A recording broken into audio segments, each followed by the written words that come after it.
வாக்கை பெற்றுக்கொண்ட ஒரு தலைவன் வீட்டில் இப்படியெல்லாம் வந்து அரெஸ்ட் பண்ணணுமா அப்படின்னு அந்த சீமான் அவர்களுடைய மனைவி ஒரு கேள்வி கேட்டாங்க. அந்த சீமான் அந்த கட்சி அழிக்கிறதுக்கு வேற யாருமே தேவையில்லை, சீமானே காலி பண்ணிடுவார்.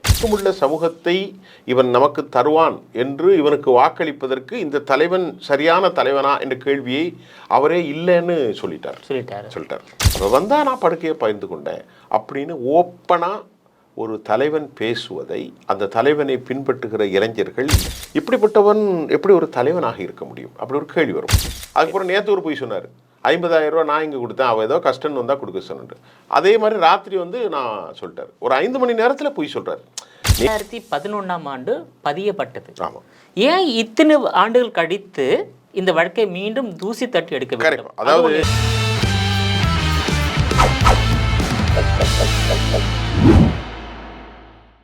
ஜெம் டிவி நேயர்கள் அனைவருக்கும் வணக்கம். அரசியல் ஆடுகள பகுதியில் ஜெம் தொலைக்காட்சியில் மூத்த நெறியாளர் சுபியான் அவர்கள் நம்மோடு இணைந்துள்ளார். அவரிடம் இன்றைய அரசியல் நிலவரம் குறித்து விரிவாக விவாதிக்கலாம். ஐயா வணக்கம். சொல்லுங்க விஜயபாலன் சார்.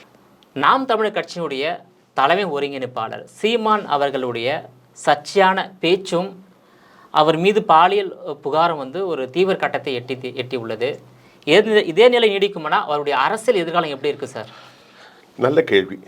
ஆக்சுவலி இதெல்லாம் பேசணுமா அப்படிங்கிறது வந்து ஒரு டிசர்வ்டு பொலிட்டீஷியன்ஸுக்கு வந்து என்ன போலவங்களுக்கு அது அவ்வளோ நல்ல விஷயம் இல்லை. மறைபொருளாக நடக்கக்கூடிய செக்ஸுவல் க்ரைம் இதெல்லாம் வந்து பேசக்கூடிய அளவிற்கு, அதுவும் தமிழ்நாட்டில் 35 லட்சம் வாக்காளர்களை அதாவது வாக்கை பெற்றுக்கொண்ட ஒரு தலைவன் வீட்டில் இப்படியெல்லாம் வந்து அரெஸ்ட் பண்ணணுமா அப்படின்னு அந்த சீமான் அவர்களுடைய மனைவி ஒரு கேள்வி கேட்டாங்க. அந்த அம்மா பேர் என்ன பேர் எனக்கு மறந்து போச்சு. அவங்க நல்லா தான் பேசுகிறாங்க. நேற்று பேசும்போது அந்த அம்மா அடுத்த தலைவர் நான் உறுதியாக முடிவு பண்ணிட்டேன். சீமானுக்கு அப்புறம் அல்லது சீமானே கூட அவங்கள அடுத்த தலைவராக பண்ணுவாங்க. காளியம்மெல்லாம் அதுதான் டிகிரேட் பண்ண, அதை விட்டுருங்க. இப்போ என்ன பிரச்சனை அப்படின்னு கேட்டிங்கன்னா, சீமான் அந்த கட்சி அழிக்கிறதுக்கு வேறு யாருமே தேவையில்லை, சீமானே காலி பண்ணிடுவார். ஏன்னு கேட்டிங்கன்னா, ஒரு பாலியல் குற்றச்சாட்டு அவர் மீது வைக்கப்படுகின்றது, 15 ஆண்டுகளாக இருக்கிறது. நானும் எனது பிள்ளைகளும் எனது மனைவியும் வன்புணர்வுக்கு ஆள் செய்யப்பட்டிருக்கிறோம் அப்படின்ட்டு சீமான் சொல்கிறாரு. பெண் பிள்ளைகள்லாம் வரிசையாக நிற்கிறாங்க. நான் வந்து ஒரு குச்சியில் கொண்டு இருக்கக்கூடிய ஒரு பிள்ளைய நான் தூக்கிட்டு போய் சோரக்கொள்ளையில் போய் கற்பழிச்சேனா, அவள் வந்தா என் கூட படுத்தா, மியூச்சுவல் அண்டர்ஸ்டாண்டிங் அப்படிங்கிறத சொல்கிறேன், மியூச்சுவல் ரிலேஷன்ஷிப்பு. அப்போது அது எப்படி இருந்துட்டு போகுது, தவறுகளுக்கு 2 பேரும் தான் இருந்திருப்பாங்க. நான் அதை பற்றி பேசலை. இப்போ நாம் இங்கே பேசுகிறது, அவள் வந்தால் என்னோடு படுக்கையை பகிர்ந்து கொண்டா. இது வரைக்கும் அவர் அந்த மாதிரிலாம் சொன்னதில்லை. இப்போ அவர் சொல்லும்போது வாக்காளர்கள் மத்தியில் ஒரு பொறுப்புணர்வுள்ள ஒரு ஒழுக்கமுள்ள சமூகத்தை இவன் நமக்கு தருவான் என்று இவனுக்கு வாக்களிப்பதற்கு இந்த தலைவன் சரியான தலைவனா என்ற கேள்வியை அவரே இல்லைன்னு சொல்லிட்டார். இப்ப தந்தை பெயரை பத்தி பேசுறது ஒரு குவாலிட்டி, அந்த குவாலிட்டிக்கான ஒரு தலைவன் இவன் இல்லை. ஏனால் பிரபாகரனை பற்றி பேசுகிற தலைவன் அங்கே தவறு செய்தால் படுகொலைகளை செஞ்சு போடுவாங்க, பெண் பிள்ளைகளை கை வச்சா. ஆனால் அமெரிக்கா போன்ற நாடுகள் ஒழுக்கமற்ற நாடுகளாக எல்லோரும் பார்க்க போகிறது. ஆனாலும் அமெரிக்க தேசிய தலைமைக்கு வருபவர்கள் பெண்ணிடத்திலே பிரச்சனைகள் இருக்கக்கூடாது. டொனால்டு ட்ரம்ப் கூட இப்போ மாட்டியிருக்கார் வழக்கில், ஏற்கனவே பில் கிளின்டன்லாம் மாட்டியிருந்தாங்க அந்த மாதிரி ஒரு விவகாரத்தை.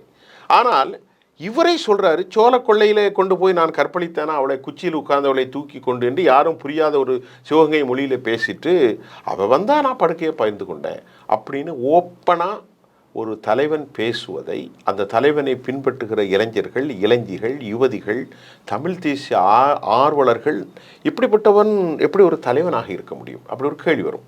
அப்படி என்றால் நீங்கள் கேட்டீர்கள் இப்பொழுது இடையில, இல்லை அவள் படுக்கையை பகிர்ந்து கொண்டாள், அது சரி, அவள் படுக்கையை பகிர்ந்து கொண்டாள், சோன்சோ. இது அவள் நடிகை பேர் என்ன பேர்? விஜயலட்சுமி. அந்த அம்மா விட்டுருங்க, இல்லது ஐயா சீமானே விட்டுருங்க. இப்போ அந்த இடத்துல நானாக இருக்கேன், இல்லை நீங்களாக இருக்கேன். நாம் ஒரு தலைவனாக வரக்கூடியவன் அப்படி ஒரு பெண்ணை செய்யலாமா என்ற கேள்வி முதலிடும். சரி, செக்ஸ் என்பது வந்து இயற்கையானது. செக்ஸில் ஒருத்தர் தப்பாக வந்து உணர்ச்சி வசப்பட்டு ஒரு பெண்ணோடு சல்பத்தில் ஈடுபட்டு விட்டால் அது தவறென்று சொல்லிவிடவும் முடியாது, அது மனிதனுடைய இயற்கை.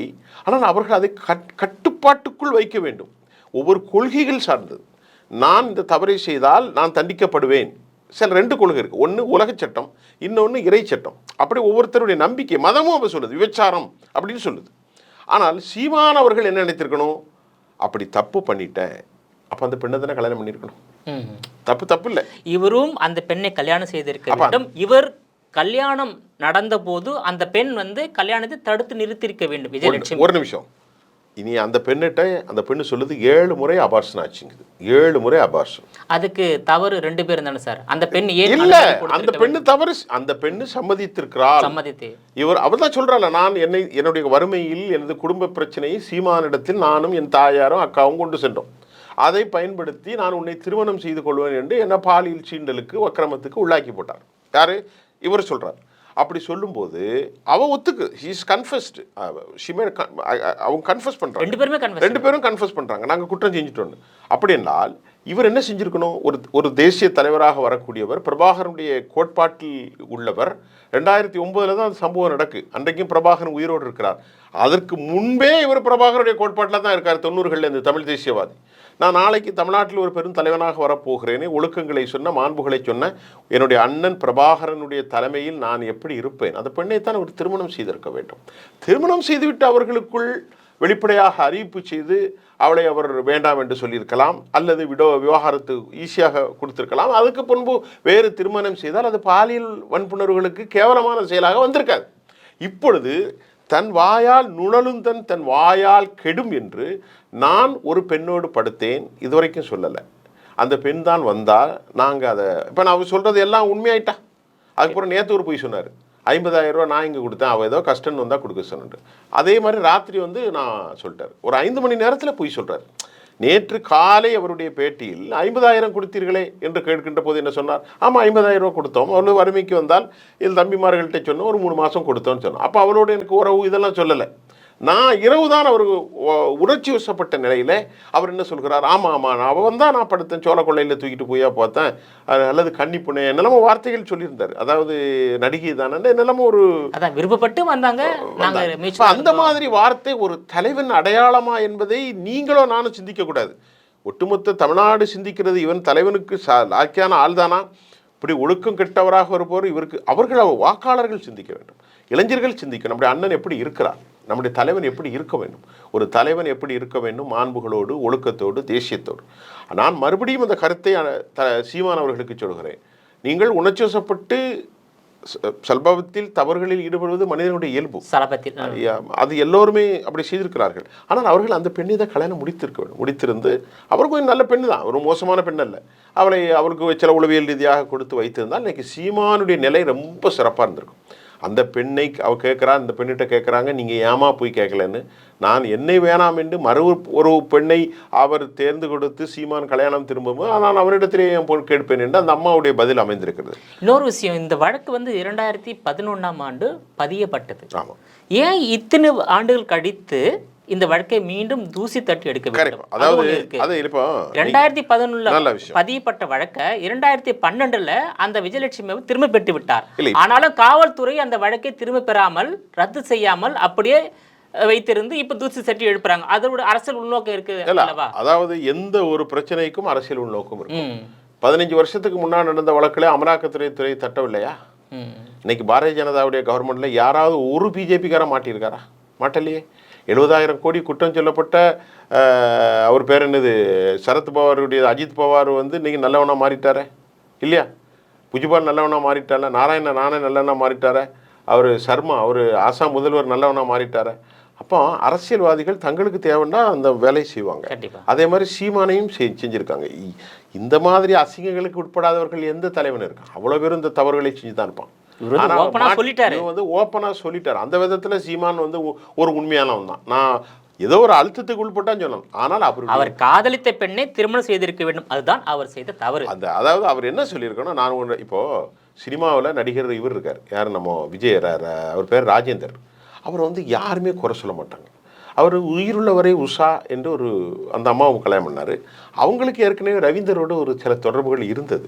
அதையெல்லாம் அவர் மறக்கடித்து நான் உன்னை மட்டும்தான் திருமணம் செய்வேன்னு அடுத்த பெண்ணை அவர் டச் பண்ண கூட கிடையாது. இன்னைக்கு அவரை பற்றி எல்லாரும் நல்லா உயர்வாக பேசுகிறாங்க. திரைத்துறையிலிருந்து நீனும் திரைத்துறையிலிருந்து தான் வந்தா. நீ விஜயலட்சுமி நடிகர். ஆனால் நீங்கள் அந்த விஜயலட்சுமியை திருமணம் செய்திருந்தால் உங்கள் நிலைமை ரொம்ப கண்ணியத்தோடு இருந்திருக்கும். அதை விட்டுட்டு அவர்களுக்குள் சண்டை. இப்போ நீங்கள் திருமணம் செய்வீங்க தான் அக்ரிமெண்ட் போட்டு அவ தன்னை இழந்திருக்கிறாள். அப்படி 1-2 நடக்கல விஜயபாலன் சார். இன்றைக்கு சென்னையில் ஏராளமான தவறுகள் நடக்கு.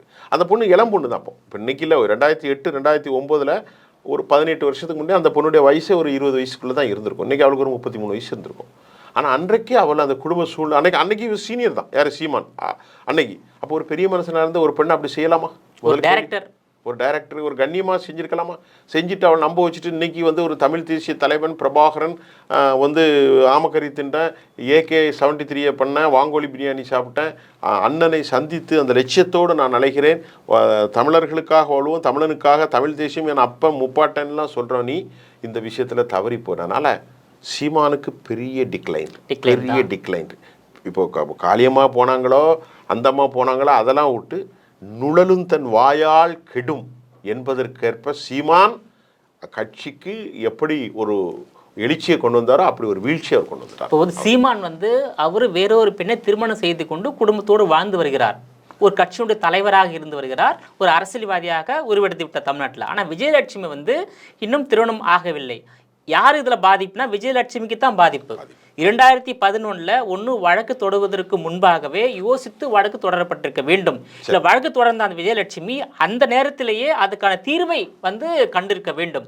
15 ஆண்டுகள் இப்பொழுது அந்த வழக்கை தூசி தட்டி எழுப்புவதுனா யாருக்கு ஆபத்துனா, யாருக்கு ஆபத்துனா விஜயலட்சுமி தான் இப்போதைக்கு. விஜயலட்சுமிக்கு ஆபத்துனா விஜயலட்சுமி பொதுக்களத்தில் இல்லை, பொதுக்களத்தில் திரைத்திரை நடிகை அது போயிடும், அதோட முடிஞ்சு போச்சு. சீமானுக்கு தான் அது ஒரு தொடர்ந்து பேசும். அந்த வழக்கை வந்து அப்போ 2011 நான் இவரை வந்து காதலித்தோம், இவரிடம் வந்து எனக்கு உடல் உறவு இருந்தது, நான் இவரை தான் திருமணம் செய்ய வேணும்னு சொல்லிட்டு ஒரு மகளிர் காவல் நிலையத்துக்கு போயிருந்தா சீமானை வந்து விஜயலட்சுமி திருமணம் செய்திருக்கலாம். அப்போது ஏன் அமைதியாக அந்த கதை இப்ப பேசுறோம், அதெல்லாம் இவ்வளவு தூரம் வரக்கூடிய அந்த கதைலாம் முடிஞ்சது. அது செஞ்சிருக்கலாம் போயிருக்கலாங்கிற வேற விஷயம். இன்னைக்கு ஒரு தமிழ் தேசிய தலைவன் தனது வாழ்க்கையில சரிக்கு விழுந்ததை அவரை ஒப்புக்கொள்கிற அளவுக்கு சீமானுக்கு மிகப்பெரிய வீழ்ச்சி என்பதான் இந்த நிகழ்ச்சியில உண்மை. சோ வந்து சீமானுடைய எதிர்காலம் வந்து இதன் மூலமாக நிச்சயமாக பாதிக்கும். 2026 சீமானுக்கு நிச்சயமாக பாதிக்கும். ஏன்னா கூட்டணி கூட யாரும் வைக்க மறுப்பார்கள். நம்ம அடுத்து பேசுவோம், நேரம் இதுக்கு மேல அனுமதியில்லை. ஓகே, உங்க விரிவான தகவலுக்கு ரொம்ப நன்றி சார். நேயர்களே, மீண்டும் இது போன்ற மற்றொரு அரசியல் ஆடுகளத்தில் மற்றொரு ஆளுமையுடன் சந்திக்கிறேன். அதுவரையில் உங்களிடமிருந்து விடைபெறுவது நான் உங்கள் விஜயபாலன்.